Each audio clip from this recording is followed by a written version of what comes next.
ایک منگول کمانڈر جو خود کو امام مہدی کہہ رہا ہے اور پوری اناتولیا کو اپنی بیعت پر مجبور کر رہا ہے۔ کیا یہ صرف ڈرامہ ہے یا تاریخ کا سب سے خطرناک فتنہ؟ آج ہم بات کریں گے کرولش عثمان کے سب سے کنٹروورشل ولن تیمور تاش کے بارے میں۔ لوگ پوچھ رہے ہیں کیا یہ کیریکٹر صرف فکشن ہے یا واقعی ایسا کوئی منگول کمانڈر تاریخ میں گزرا ہے؟ تیمور تاش اصل میں الخانیت منگول ایمپائر کا گورنر تھا۔ اس کا باپ امیر چوبان اس دور کا سب سے پاورفل جنرل تھا۔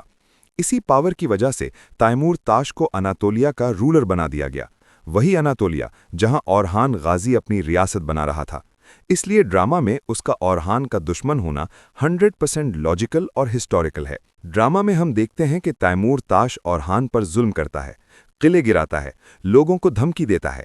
ہسٹری بھی یہی کہتی ہے۔ منگول گورنرز ترک بیلکس کو ٹیکس اور فورس سے کنٹرول کرتے تھے۔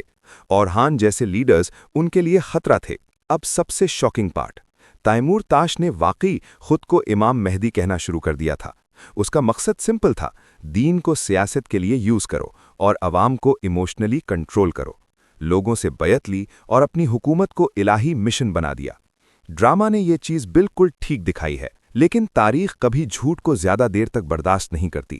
الخان سلطان ابو سعید نے اسے باغی قرار دیا، اس کا باپ قتل ہوا، تیمور تاش مصر بھاگ گیا اور 1328 میں اسے وہیں قتل کروا دیا گیا۔ یعنی ہسٹری میں بھی فیک مہدی کا اینڈ بہت برا ہوا۔ تو دوستو، کرولش عثمان کا تیمور تاش فکشن نہیں، فیک مہدی کا دعویٰ ریئل، اورحان کا دشمن لاجیکل، انجام ٹریجک۔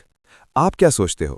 کیا ڈرامہ اسے اور زیادہ ولن بنا رہا ہے یا پھر ریالٹی اس سے بھی زیادہ ڈارک تھی؟ کامنٹ کرو، اور ایسی اور ہسٹوریکل بریک ڈاؤنز کے لیے چینل کو سبسکرائب ضرور کرو۔